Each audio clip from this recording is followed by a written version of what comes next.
Hello, everyone, and welcome to another segment of Vines Unknown, where we explore different parts of the world, where we bring to you the best of the regions that are not so familiar with us. And in this segment, we're exploring a region in the Peloponnese of Greece. We're going to be exploring Nemea. And with us today, obviously, my co host, Ari Kalos. Hello. And along with us, our special guest, a not just a special guest, but I think I should say, our resident of our program, Johnny Livanos of Diamond Wine Importers. Johnny, welcome to the segment. Thank you. Thanks for And having one me. more dear guest of ours that's been participating that we are honored to always have with us. Cookbook author, anthropologist. She has a fascinating resume and background, but with any ado, let's invite also Susanna Hoffman to the segment. Susanna, thank you so much for always taking time through your busy schedule, because compared to what we do, I say, wow, this is an honor to always have you here. Tell me to stop somehow. Somebody's, yeah. Right. And this is, again, another special segment where it's an area in Greece that I've been familiar with over the last 20 years being in the trade. When I first started, Nemea, which is that north east corner of the Peloponnese, was basically a focus point then, before Santorini got its popularity and its credibility in the industry. And that's where I started. I started exploring wines from Greece, from that part of the world.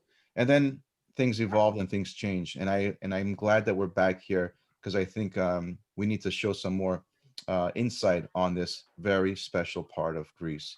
Um, for me, I always considered Nemea back then as the Napa of Greece, even though it doesn't really make a direct connection. But that's the way I kind of like to explain it to those that are not familiar with Nemea. But that's why we have Johnny and Susanna here with us. Johnny, uh, tell us a little bit more about in your experiences and your thoughts about the region of Nemea. Yeah, so it's funny. Actually, this was Nemea was the first. The wines from Nemea were the first Greek wines that I had. That made me want to dig more into Greek wine. So before moving back to New York, I lived in Washington D.C. And I was working. I was a bar manager at a restaurant called Zaytinya, Oh, and they nice. had a big Greek wine program. And I remember I had the Skouras, Moscow Filero, and the Ioritiko, the St. George, which we are featuring today. Both those wines, and I was just blown away at the level of quality, the flavor components, just all about these wines. And it's something that I wasn't familiar with. I didn't realize Greece had such really beautiful, approachable styles of wine that were also so unique and had so much history. So yeah, the first one of the first regions I got introduced to, and now I just ended up dedicating my life and career to Greek wine. So I feel like that was this region was like the focal point, the starting point for me. Right.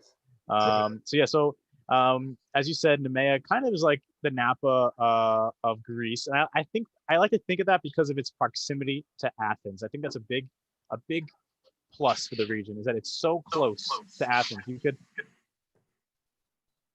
drive there. It's near the city of Nafplio, which is Susanna, correct me if I'm wrong. I believe it's the original capital of The Greece. original capital, yeah.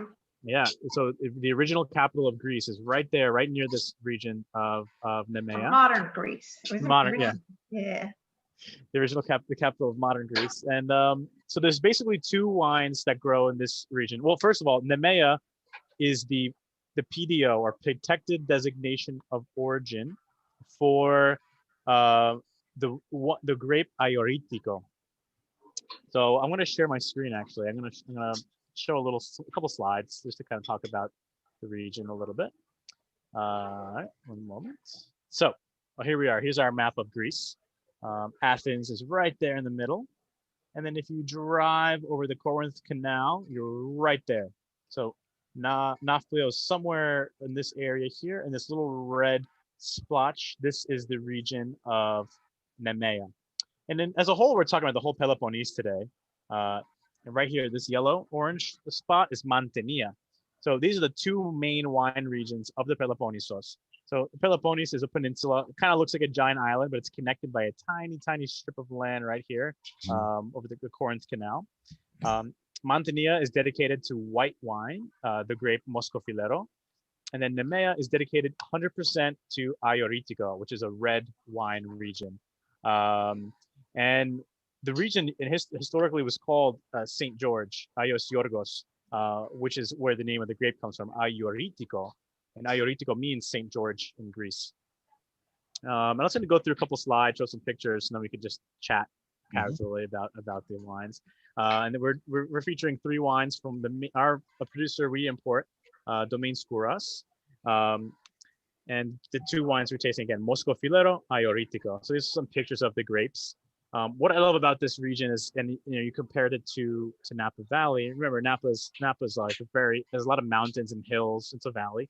And Nemea and Mantinea both are high elevation vineyards. So in the Peloponnese and in Greece in general, a lot of people think of Greece as just islands, but Greece is, I think it's over 70% covered in mountains. So it's actually, there are a lot of high altitude wine regions.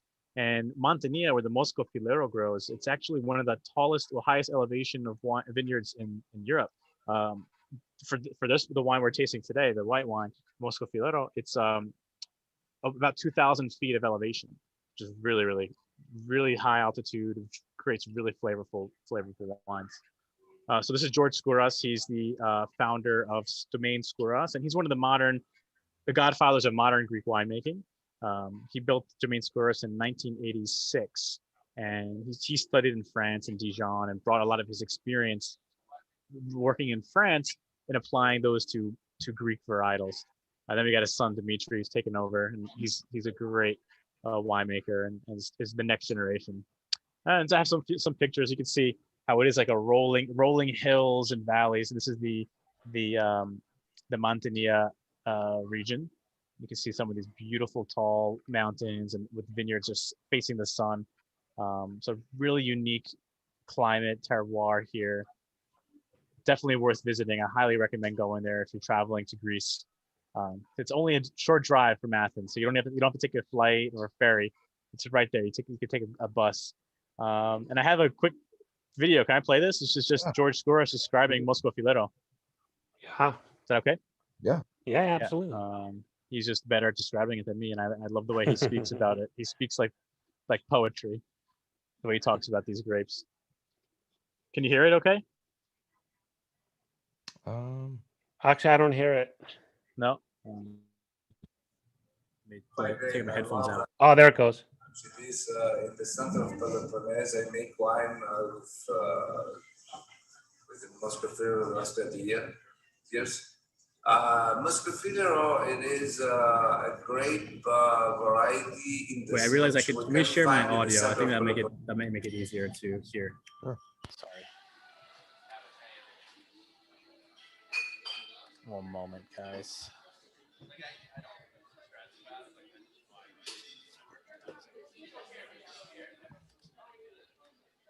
All right. Tell me if this is better now.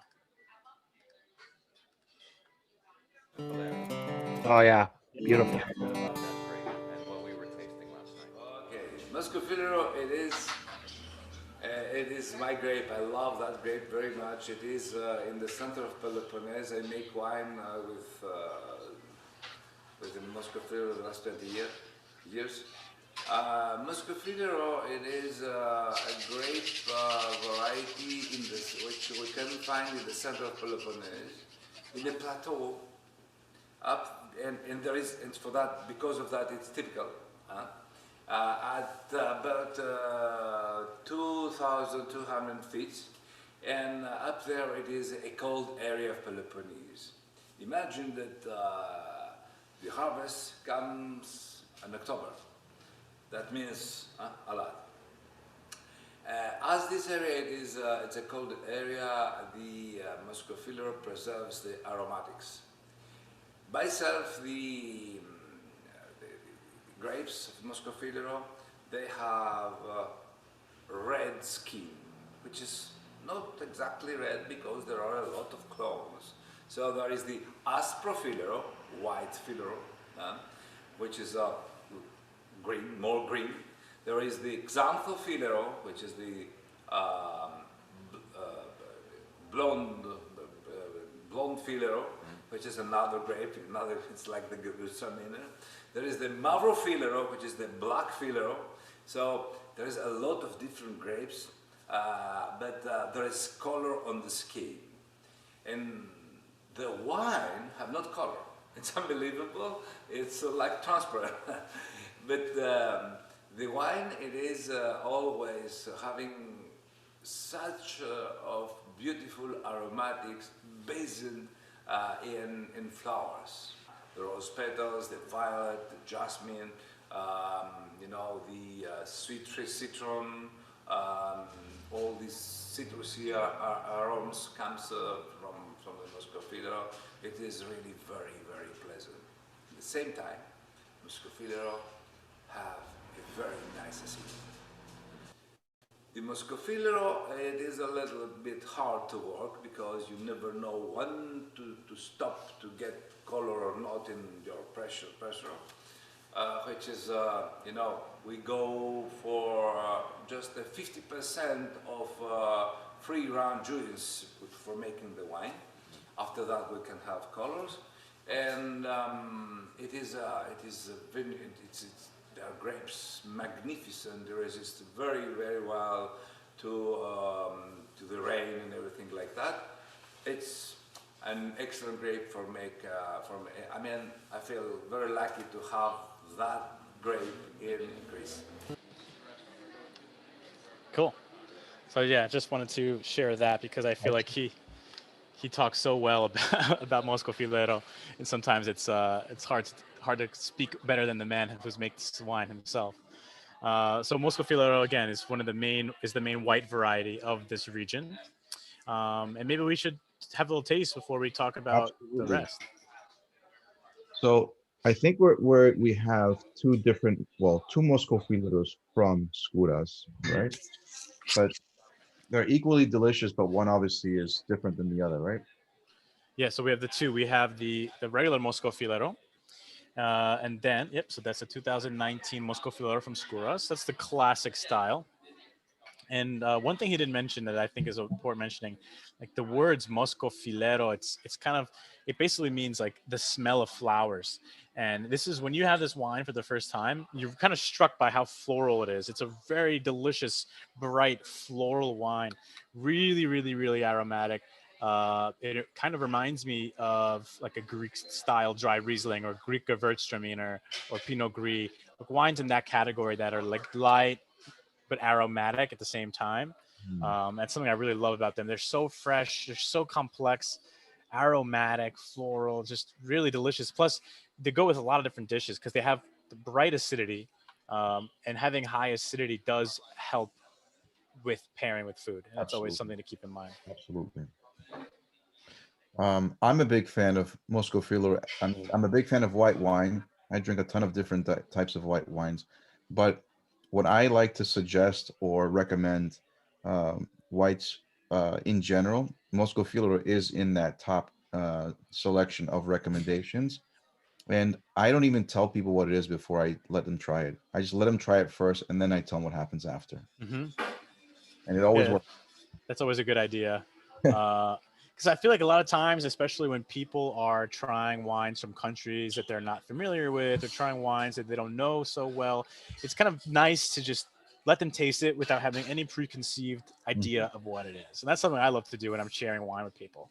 Just Awesome. like get them try it and then talk to them about it. You know, let them make their own have their own opinion, form their own opinion about the wine without maybe bringing in any sort of incorrect biases to maybe taint their experience. And that's something I always like to do. Let people really taste it for what it is, and then talk about the history and what makes it unique. Yeah, I love this wine. And what George Skouras was mentioning in the video, how it's a unique grape because there's so many different types of clones that all fall under the same family of Moscofilero. And it's unique because it is a white grape, but it has a pink skin. So if you actually go to see the grapes, they don't look white. You think they're like you're making a rosé or something out of them. Right. Yeah, and actually the second Moscofilero we have is the Salto Moscofilero. So no, it's another style from George Skouras, and this is another version. Yep. So the Salto Moscofilero is 100% made with the Mavrofilero clone. So Mavro Filero means like the black Filero. So it's a much darker skinned version of the grape, But it's uh, still white grape. but it's still white. Yeah. So it's still white, but it has a little bit more complexity because of the the skin color has more compounds in there. And what makes this unique, this wine extra special, is they use only wild yeast to ferment the wine. So a lot of times when you're making a wine, you use you're using inoculated yeast, special yeasts that you want, but by using the wild yeasts, you're basically capturing flavor that is natural to the region, to the area. And so it's a little bit more terroir driven, completely capturing all the flavors that are special to the region of Mantinea and the Peloponnese. And Johnny, where did the term Salto come from? Ooh, Is that it? that's Because here's the thing: when and I've come across this before. I always get asked, "Does the wine taste salty?" yeah. So no, it doesn't. Right. No.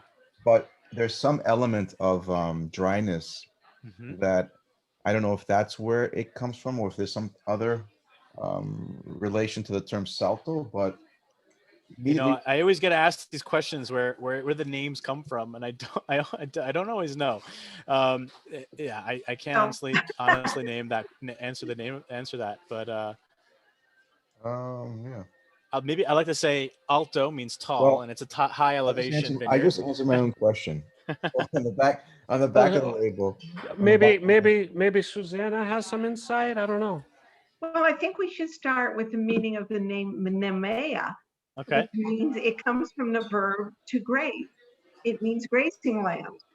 And so it was, a wonderful land, which originally, of course, when the Greeks came in, they had cattle, but now you would see that it's sheep and goats and beautiful rolling hills.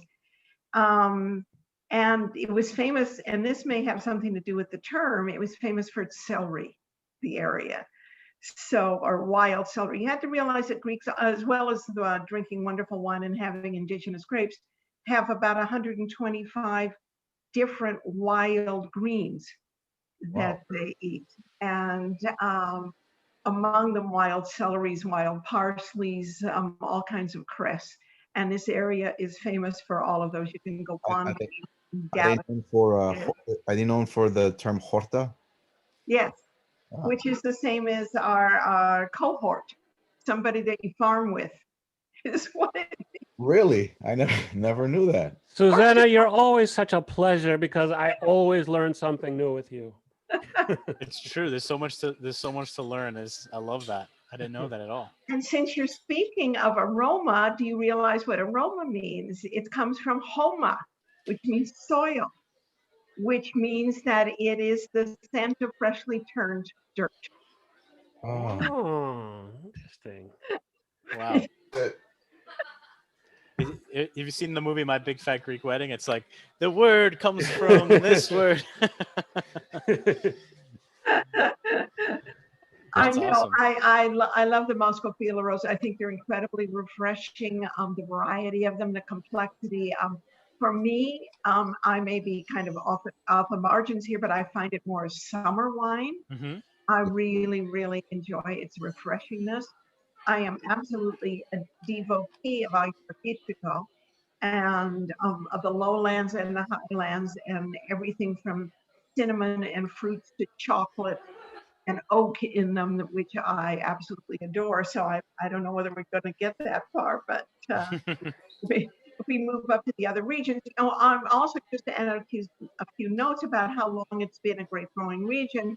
Of course, this is the Argolid, which is from Argos, and Mycenae is in it, as is Corinthos. So this is the center of the Mycenaean civilization, and where Argos and Jason and the Argonauts sailed from, and where the whole Iliad and Odyssey take place. They sail from here. And the mythology of Nemea and the Lion of Nemea that Heracles conquers. So there are Minoan sites. There are many, many Mycenaean sites. They, of course, were already infiltrating when the Minoans still were dominant. and only became took over after the Minoans disappeared with the eruption of Santorini. And so they've been growing these grapes for 2,000 years. Wow. Wow. Yeah. So did these like Mycenaeans and these voyages include wine in their voyages? Do we have any like recollection recordings of that? Oh yeah, I mean, but the main thing they were trading, in all honesty, was olive oil. They Really? were the first to be able to press actual olive oil. The Minoans were, and you can still see a lot of their circulars, their press.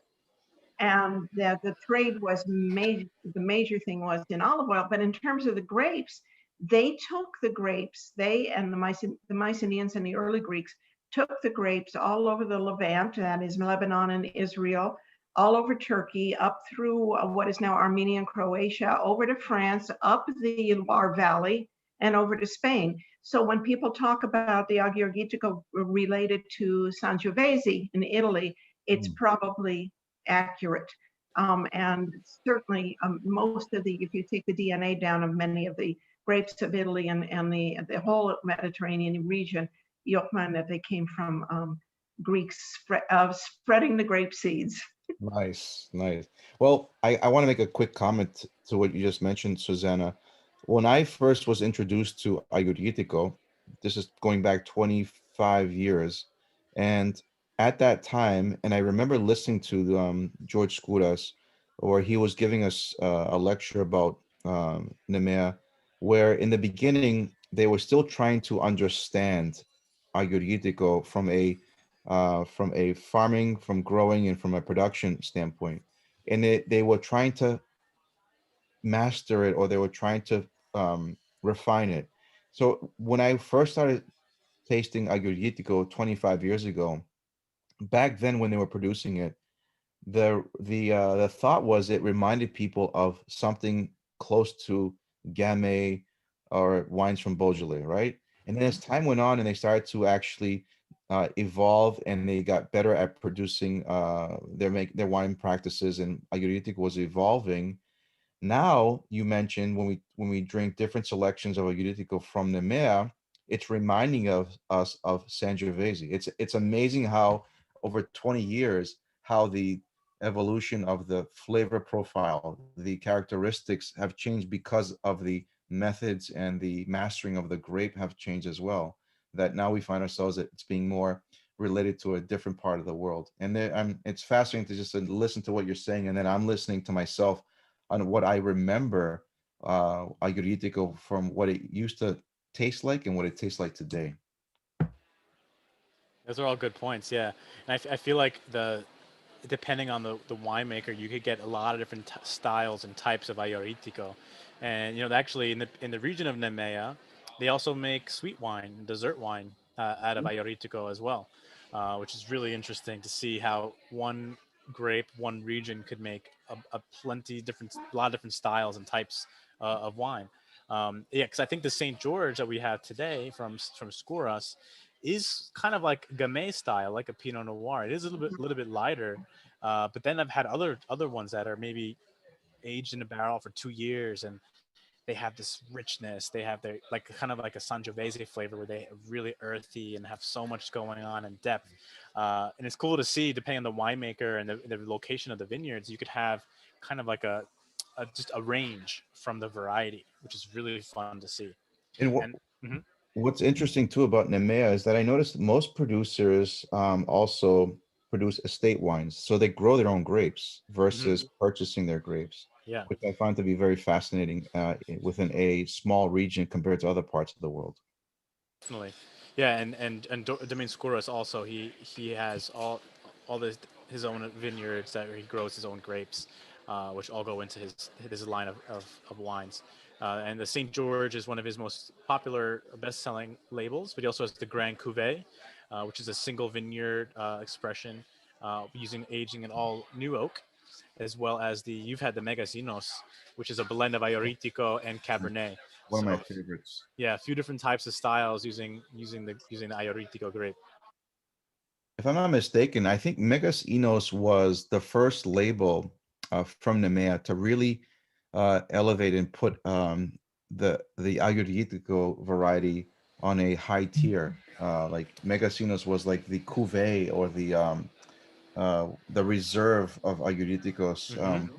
that really touched upon the interest of non or international wine drinkers.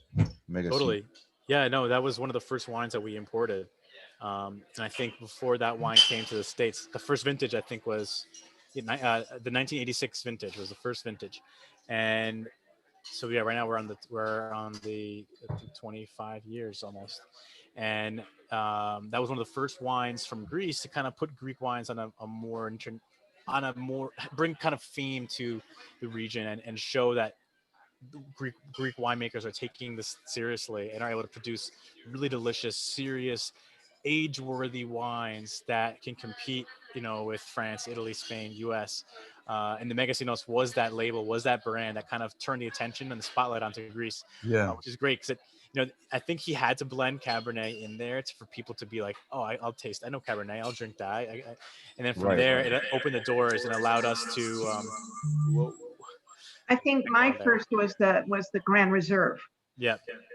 which I still am extremely fond of. And it's more the Highland Agurgitico, wouldn't you say? A little more Hmm. chocolatey, a little less fruit forward, but it's still within the Agurgitico range of flavor. Still, certainly a little more fruit forward than the Xinomavro, Hmm. but absolutely delightful. Totally, I definitely Well, agree, and it's awesome how like having a higher altitude Yeah. vineyard creates so much more flavor, and I think that's what makes and a lot of the the wine growing regions so special and so unique is that they grow on these high altitude valleys and mountains. You capture so much flavor, so much aroma, so much complexity. Um, and it just speaks to the uniqueness and the biodiversity of Greece and their terroir. um, I'm sure we're going to be starting to get some questions Hmm. coming in soon, but um, so Nemea now, I mean, being cultivated for so many years, Saint George. So it's named after Saint George, right? The variety. So it's named after, if I'm not mistaken, Susanna. Was there a Byzantine church in Nemea called Yeah. Saint George? That's what it comes from. And of course, St. George, as with many countries, including England, St. George is the patron saint of Greece. Okay. And you have to realize what George means because most people don't. And that is the Geo on Yeah. George is the same as geography, geology. It means earth. So Earth. George was a farmer. Hmm. Oh, That's what George means. that's what that. So all the Georges I know, I'm going to start calling them farmers. Yes. That Is there makes any, sense. is there That makes any sense. I feel like I heard this, but maybe it's a rumor, and I feel like Susanna might know. But I always thought that people called the wine Saint George because in the icons of Saint Yorgos, you see him with the spear, Yes. like stabbing a dragon or like a monster, and it's like the blood. I don't know in the vines. I've heard that. I don't know if that's true or not. That's just a made up myth. I think that's, Well, yeah, you that's know, a little as um, as Greeks, we love to. rewriting the narrative. Yeah. It's probably more because he was the patron saint of the region. Hmm. Okay. And it means little St. George. It doesn't mean direct St. George. It means little tiny St. Yeah. Little Saint George, Euritico. So is there still is do we know, is that church still there? Or is that way No, way? I All for right, we the got committee. I don't know. next. Um, Susanna, I've always noticed that when we ship wine to Susanna, because we have that ability, you always get a lot of Nemea in your packages, right? Yes. That says a lot for us because um, you know we get a lot of questions, we get a lot of emails, and we get a lot of folks. Those that actually are heavy red wine drinkers and want to try Greek reds, they're always asking, what can you recommend? Because I love to drink cabs. I'm a red blend drinker. Usually, we always gravitate to wines from the Nemea, not because they're exactly like that, but I think because they have enough structure, they have enough depth, they have great flavor profiles, and recently in the last handful of years, they're so well balanced Mhm. that I think that anyone that's tried wines from Nemea are immediately sold on wines Oh, from Nemea. totally. They're so approachable, and I feel like they work with a variety of palate types. Right. And when I was working at my family's restaurants, I felt like I could never would fail. I would never make someone upset when I brought a bottle of Ayoritico to the table, Nice. because it's a type of wine that, like, if you're a Cabernet drinker, I think you'd like it. If you're a Pinot Noir drinker, you're gonna love it. If you like Sangiovese, you're gonna love it. There's something in that For has everyone. components of all those types of wines. Right. It doesn't resemble all of them, but it has little aspects of each of them in it that I think makes it a versatile wine. That, depending on who you are, what kind of wines you like, it's great. And that's why it's a great wine for parties. Like, it's a great wine if you're having a dinner over with a lot of people, and you don't know what to open up, because it's something that goes well with food. They age well. You know, they depending on who's making them, they typically age them in oak or a variety of styles of oak. So they tend to do very well aging, and they're pretty value driven wines. You know, I was going to say that. they're not that expensive. And I feel like the Scourge St. George, for example, I'm not sure, Ari, Fuki, how Well, much you sell it for, but you know, it retails in the mid-teens. yeah, I mean, under $20, under and I think $20. you're getting a bottle of wine that tastes a lot more expensive than it is, Correct. which is, and people really tend to people really do love it. So You yeah, know, a Mhm. very famous wine critic who claims that this is the wine he serves at Easter, and Yeah. he's not Greek.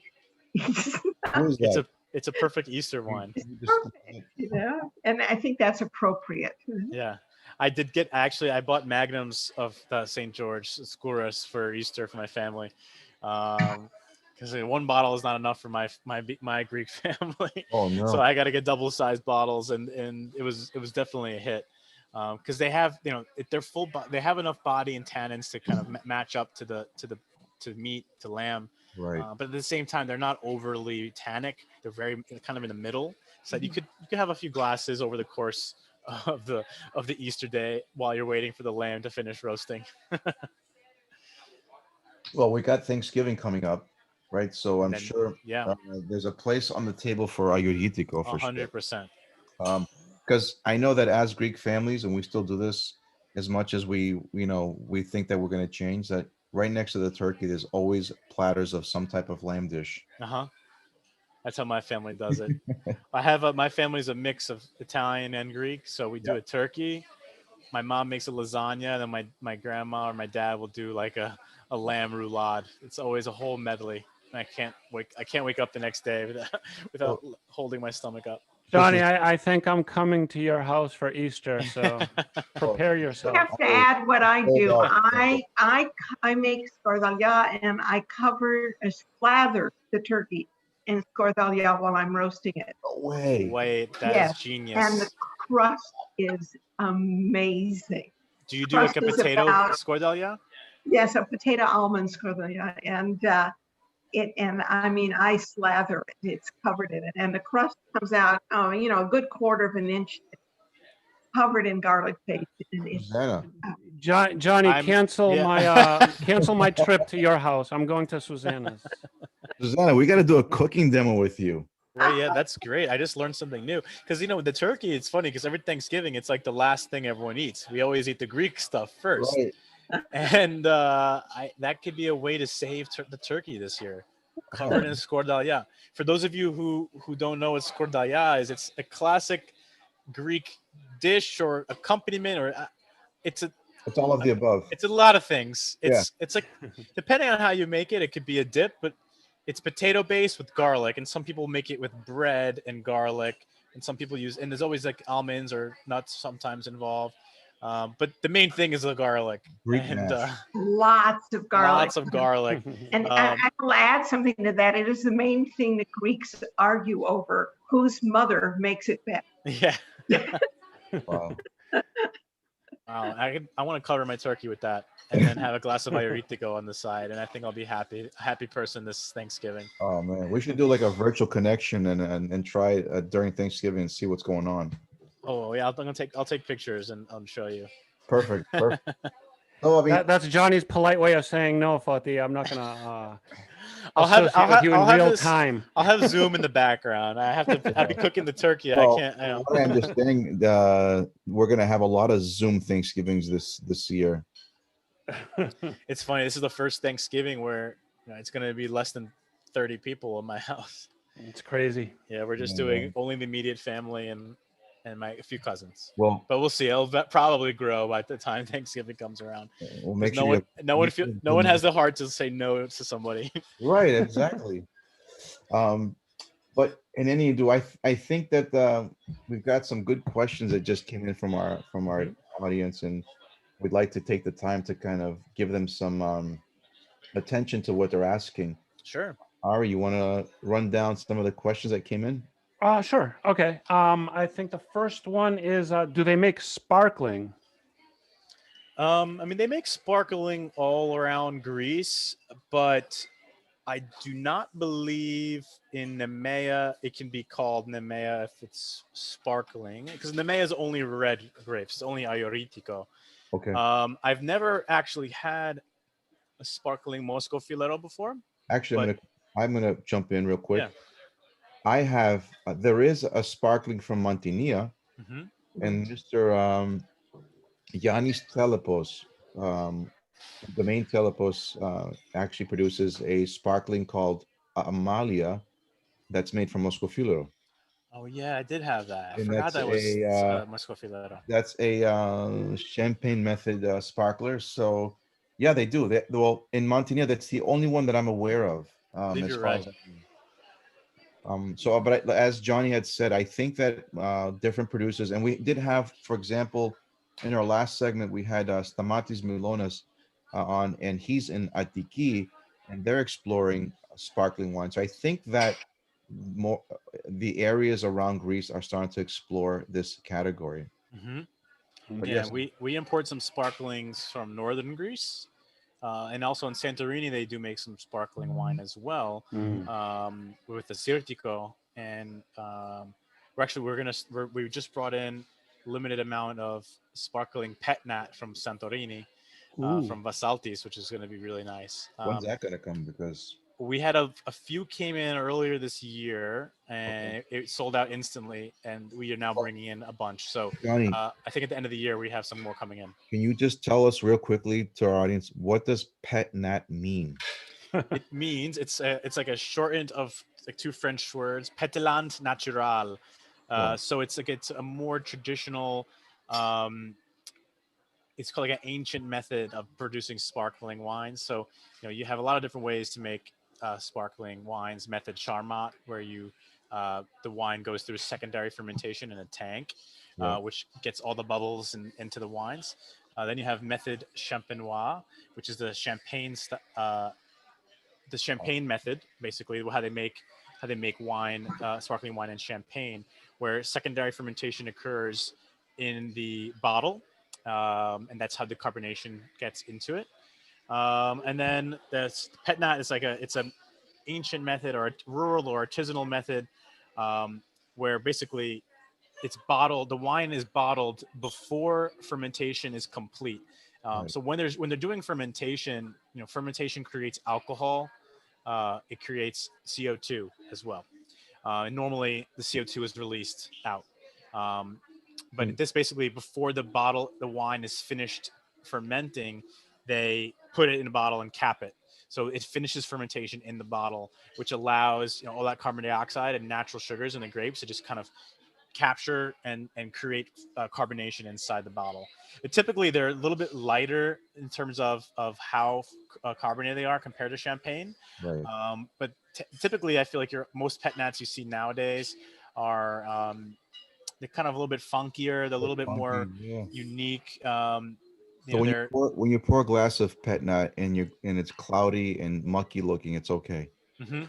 Yeah, they're more of like an artisanal. Um, what's the word? Just like a rustic style of winemaking, but they have a lot of fun flavors, and there's so many different types now that I've been trying where they have a little bit of sourness to it, but in a good way. Okay. Yeah, they make them all over the world, and it's becoming a lot more popular now. So as like the pet nat. natural wine movement is starting to grow. Yeah, keep your Ari, keep your eyes out on pet nat. Oh, you know, I was a little bit embarrassed because when he first said PetNet, I laughed along with you guys, but I had no idea what he was talking about. So thanks, Foti, for asking him to explain that. One more question. No, actually, a couple more One more questions. question. In the same vein of the first question, how about rosés?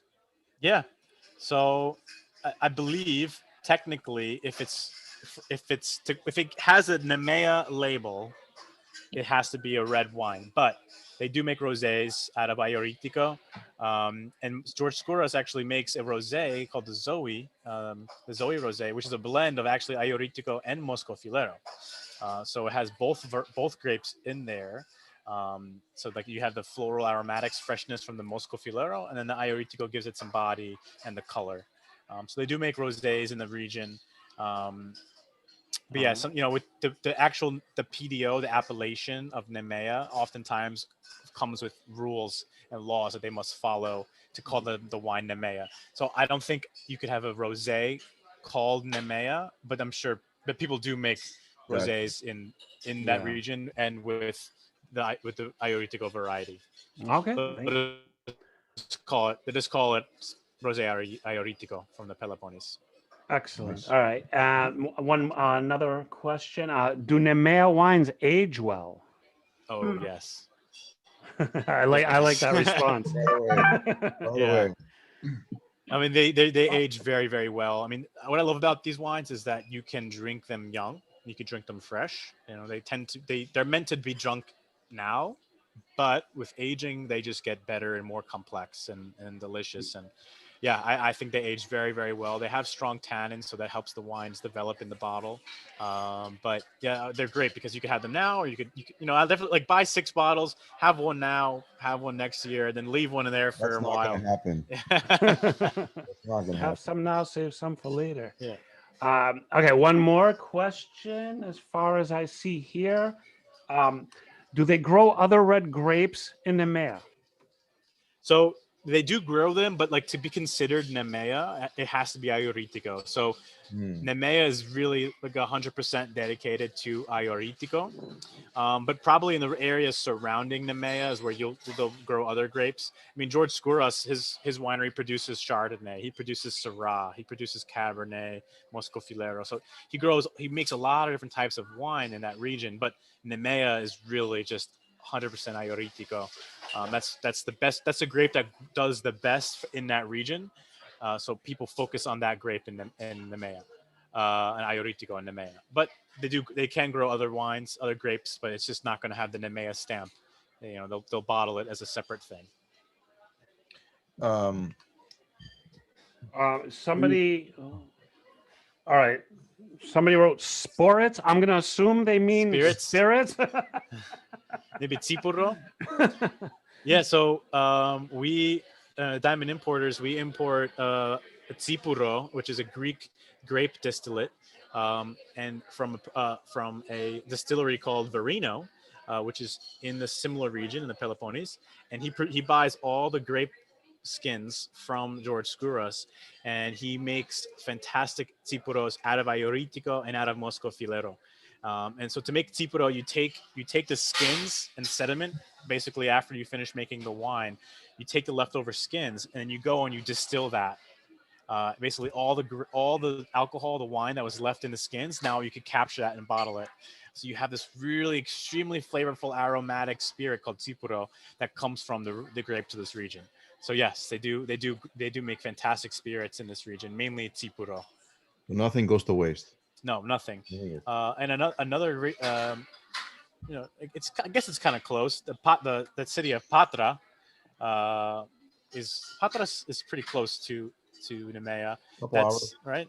Yeah, a couple hours, but it's the same West Coast. Yeah. Well, northwest. in the Peloponnese, right? Yeah. Yeah, they make a spirit called Tentura. Tentura is a cinnamon liqueur that they basically they don't cinnamon doesn't it's not something you really grow in Greece, but because the spice trade passed through the town of Patra, they had a lot of different spices like cloves and cinnamon that passed through that it was trading in there, and they would make liqueurs out of them. So Tentura is another spirit that you could find from that region. I have a question for Susanna. Are you a Tsipuro or a key drinker? Kudia, where Tsikudia. I came Yeah. from. Oh yeah. Corrected. Corrected. Susanna, I just want to tell you, my mom's maiden name is Tsikudakis. So Oh, she told me growing up that her family invented Tsikudia, and I like to believe that that's true. So Where are you're welcome, everybody. royalties? Royalties, my friend. But I think it's fascinating that this whole like circle of growing grapes, producing wine, and then taking what's left over and producing spirits, which actually end up becoming, they're called apostagmata, Mhm. but they're also a form of digestivos. They help us digest the whole experience that we just went through food and wine. Isn't that, to me, that's fascinating. Yeah, I love that. Did And you know it's that, Ari? nothing goes to waste. No, That's you, why Tsipuro in Greece, it's so plentiful. It's abundant. You find it everywhere, and it's pretty inexpensive. It's a casual drink you have everywhere in the tavernas, and it's because in Greece, no one's throwing away the skins. Like no one's just gonna throw anything away. Nothing's gonna go to waste. So every drop of juice from those grapes is gonna be put in a bottle and consumed in one form or another. and now I'm coming across this this new. tell people, you should tell people that Sipura and Tikudia are the same thing. Yeah. Just, Yeah. it's just a dialect difference. But depending where you come from in Greece, no one wants to group it as one thing. It's like we I know. own this. We Of own this. course not. But But the, basically, it's the same thing. the other But thing that I'm coming across lately, if you haven't seen yourself, is barrel aged Tsipuro Tsikudia. That's becoming a thing, Yes, it is right? so good. That's Yeah, crazy. it's like taking cognac but like adding aroma to it. Like cognac, I don't drink too much cognac or armagnac, but I have some barrel aged cipuros where they're so soft and smooth and like they're mysterious too. Like it's a perfect after dinner drink, Right. but they're dangerous because they're so easy to drink that They go you down don't too realize fast. they're like Right. 45% alcohol. So the fact that we're getting into this new world of aging Tsipuro or barrel aging, and it's, to me, it's like, wow, this is amazing, because no one would ever think that Tsipuro would take this level of production. But I'm getting a lot of conversations with others that are seeking out barrel aged Tsipuro or Tsikudia. Yeah, well, grape-based spirits and grapes in general, grape products like wine and brandy, they do well in barrel aging. Those flavors, the flavors of the barrel, I think help Cipro develop and change. And I think in Greece, like a lot of people were always, you know, they rather have ordered cognac, right? Like or bourbon, or they weren't looking at what they could make it themselves. So they never thought to barrel age it. And now you're starting over the last 20 years, you're starting to see people, do more experimentation and Right, more. right, right. And I think this. I've been trying to study a little bit about Cipro, its history, and it's a very unique thing because only until the 2000s were you legally allowed to commercially like sell Cipro. Like before that, it was really just something you were making at Bootleg? home. Yeah, it was like that was it. It was something you either made at home or you had like one distillery in the village that would basically make Cipro with everyone's grapes. You weren't bottling it and going to a liquor store and like buying Cipro. Yeah. Yeah, now that you say that, I think you're right. Like, I Yeah. never saw Tsipuro prior to 2000 No, anyway. yeah, you weren't. It wasn't something you commercially. There was no commercial distilleries for Tsipuro. There would be like more smaller production, more just to share with neighbors. But now that the market is open, you could commercially produce it. You're going to see people because basically they could sell it now. So there's more money I that have could a go into question it. for you, Johnny. Hmm. Well, Can I Maybe distilling, that's what my mom was talking about when she said her family invented it. yeah. Well, Susanna? distilling came quite late to Greece. I mean, Yeah. in the ancient times, they certainly had every kind of wine and all of these indigenous grapes that you can imagine, but they didn't distill anything. But strangely enough, they did distill turpentine. It was only about 500 years ago that they actually began to distill what the remainders of the grape. So I'm not Did saying somebody, that this is new, Cipro did and someone tell Cicudia, but it's in Greece's terms, it's relatively new. Yeah. Hmm. Was there someone responsible for teaching them how to distill? It all goes to the monks. I mean, Cipro Yeah. does. Cipro, Well, Cipro started, I think, So in the Johnny, monasteries in northern Greece, in so the south, Mount Athos. if I wanted to make cipro in my backyard, can I still call it cipro? No, legally Is you it could only call it. protected? Is it protected? Yeah, legally you could only call it Cipro if it's from Greece. Because I correct me if I'm wrong. There was somebody in either Pennsylvania or New York, upstate New York, that was actually trying to bottle domestic cipro.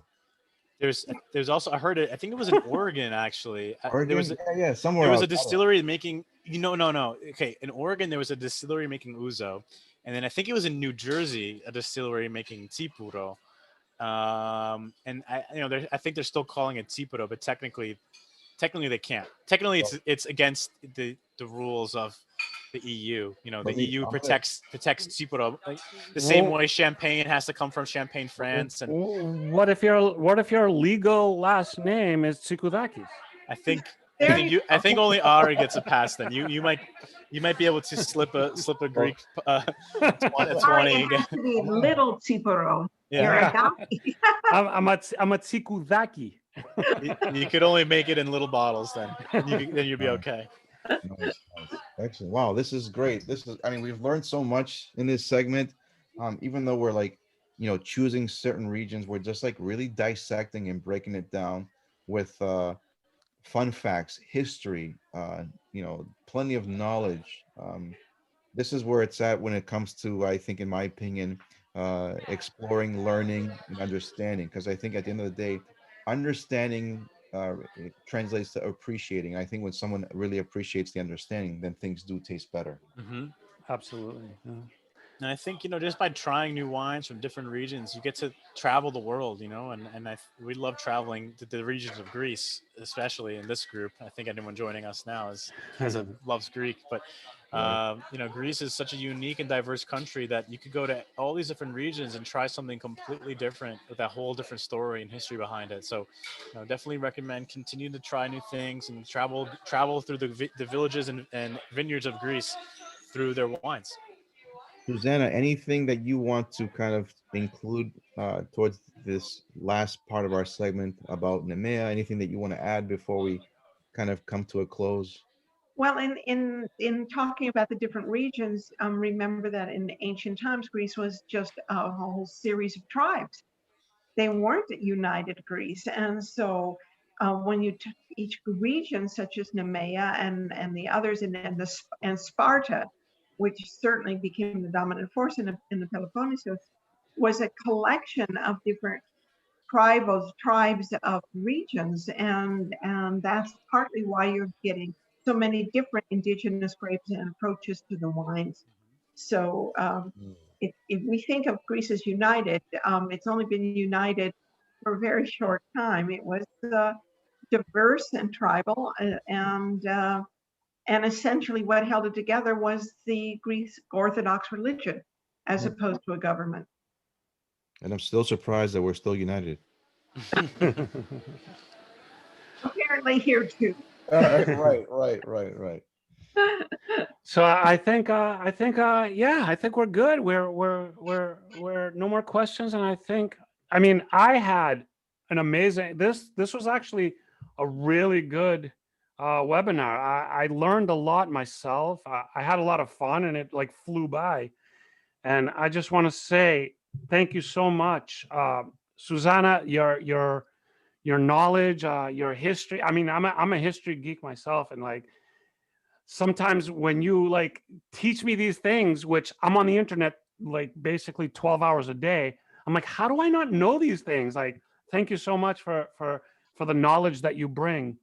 Johnny, I mean, you're our brother, man. So Thank you. Thank you so much for everything you're doing. Thank you so much for the knowledge you bring. Thank you so much for the multiple webinars that you do with us. We love you. And, you're a handsome guy. You look like me. That's what I hear. So, that's a bonus for you. And before we forget, I want to also add that for those of us that are intrigued about the wines that we were discussing and tasting, they are available on our platform, on our shopping cart at urbanwineclub.co and also greekwineclub.co. I should mention that as well.